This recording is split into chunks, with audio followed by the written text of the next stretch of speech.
బుడమేరు వరద కష్టాలు ఇంకా ప్రజలను వెంటాడుతూనే ఉన్నాయి. వరద ముప్పుకు గురై తిండికి అలమటిస్తూ బిక్కుబిక్కుమంటూ చావు బతుకుల మధ్య కొట్టుమిట్టాడుతున్న ఎన్నో కాలనీలు ఇప్పటికీ ప్రభుత్వం దృష్టికి రాకపోవడం విచారకరం.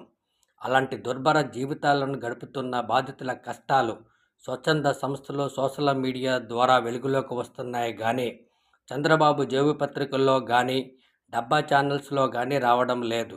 ఎంతసేపు చంద్రబాబుకు డబ్బా కొట్టగడానికే సరిపోతుంది కానీ మానవతా దృక్పథంతో బాధితులకు అండగా ఉండి వాళ్ళు ఎదుర్కొంటున్న కష్టాలను ప్రభుత్వం దృష్టికి తీసుకెళ్లే ప్రయత్నం చేయడం లేదన్న అభిప్రాయాలు వెల్లువెత్తుతున్నాయి.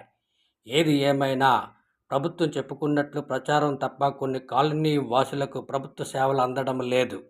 ఇకనైనా బురద రాజకీయాలను పక్కకు పెట్టేసి తిండి తిప్పలు లేకుండా కారు చీకట్లో అలమటిస్తున్న బాధితులను ఆదుకోవాలని సాగర తీరం విజ్ఞప్తి చేస్తుంది.